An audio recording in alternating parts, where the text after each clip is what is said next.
Hi guys, and welcome back to another video, and today I'm doing another case study on the wonderful Lizzo.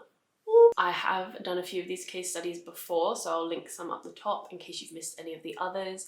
Even if you're not super into the artist, it's really useful to see everything I talk about in an example and how different artists do their branding differently, especially when it's from an authentic place. So please check them out. Even if you don't know the artist or you're like, ugh, you still will find it valuable, hopefully. If you're new here, hi and welcome. Please subscribe and join us. I make videos on branding, visuals, social media marketing aimed at independent musicians on a regular basis. So if that is useful to you, then please stick around. I also have some courses available on my web shop. One is a 20-step branding course, takes you through step by step to create a really awesome brand foundation, and the other one is a social media release campaign plan for promoting your music on socials for new releases. So check those out if those are useful to you. Comment below with any artist you want me to do a case study on. Everyone that gets commented on, like the previous ones, I have added to my list, and then I just check them out and see what mood I'm in and how much info I find, and you know, the order is whatever happens, but they are added to my list. So comment below if there's any others you want to see and I will get to it. Okay, let's dive right in. So, Lizzo, love her. Okay, so we're gonna go through the main pillars of branding: music, obviously, visuals, communication, values, and story. So these are the main pillars that I tell you to work on and to build your brand foundation from. So that is what I'm gonna cover in these videos to give you an example of how other artists do it and the differences and all that kind of shenanigans. So Lizzo's music it's very bold, it's pop, it's current, but there's definitely these soul influences, and I found a lot of what she does in terms of music and visuals is she takes influences from older things, soul music, just retro visuals, and brings it to the current place and has this fresh twist on it. There's a lot of older influences there, both musically and visually. So that's definitely a consistent element with her. The music obviously does blend styles, but her voice is very distinct. The lyrics are very empowering, female empowerment.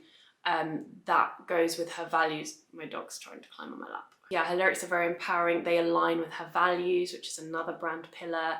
But they're also very current to the point of they could date in terms of both things she mentions around like technology, but also obviously where we are at this current time with female empowerment. Obviously that could progress, everything could progress socially going forward. So I think some of her lyrics will date, not necessarily in a bad way, but it's just something to note. Some songs, some lyrics are timeless. So it's just something to consider. Okay, so her visuals definitely reflect the music in this way. So they definitely, everything is very, very value driven. The values are her main brand pillar.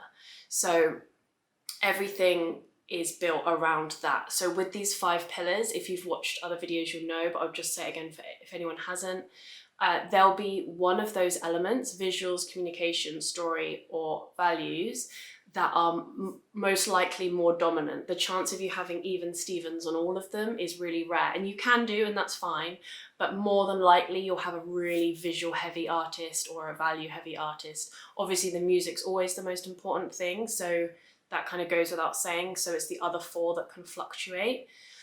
So Lizzo is very value driven, and that comes through in music, visuals. So yeah, so visuals, again, very, very big retro influences in terms of font and color scheme and styling and photo editing.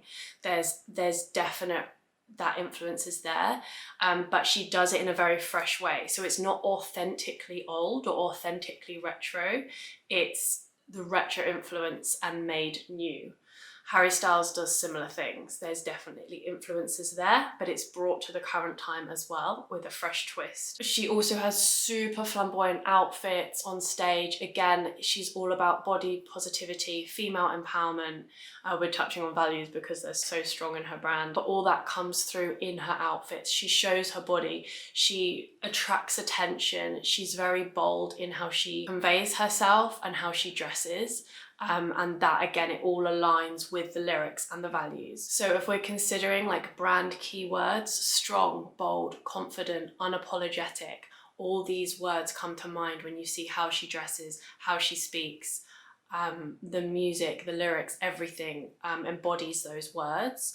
She means business. She knows what she's about and she's shouting about it. Okay, yeah, so values, obviously female empowerment, independence, body positivity. She's really pushing forward with societal changes and social changes. And again, like I said, that comes through in everything. It's the most dominant part of her brand. It seeps through in every outlet. Again, those keywords, they link to communication. So this is another thing. She's very candid. She's obviously very authentic. It comes across that she's extremely comfortable with herself in what she's saying, in her personality, and comes across like she's not at all affected by how anyone else reacts. She's very comfortable. It's like, well, I can only be me.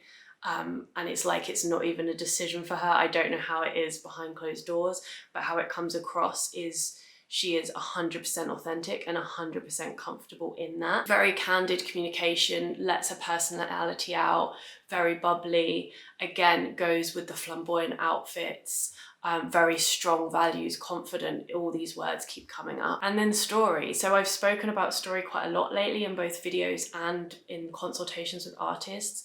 And this is how you get to know the artist. It lets you connect with them on a deeper level. And as soon as you connect with someone on a deeper level, you automatically have this personal connection and you're more likely to then invest in them.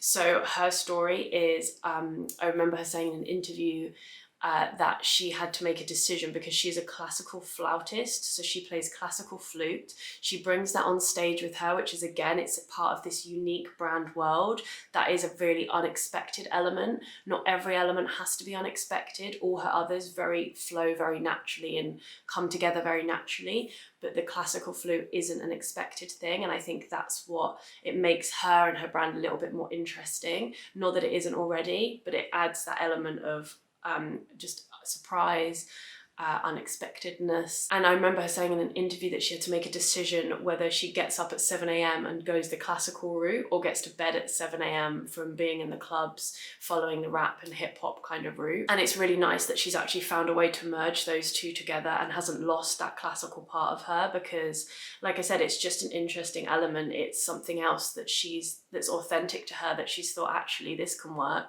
even if people, I imagine, said to her, you don't want that mixed with this image. She has, and she's made it work. And that's where authentic branding comes in. It's being really true to each part of you and all those parts coming together to create your unique brand world, and that becomes your USP. So you've probably heard people talk about your unique selling point, that you have to be really different.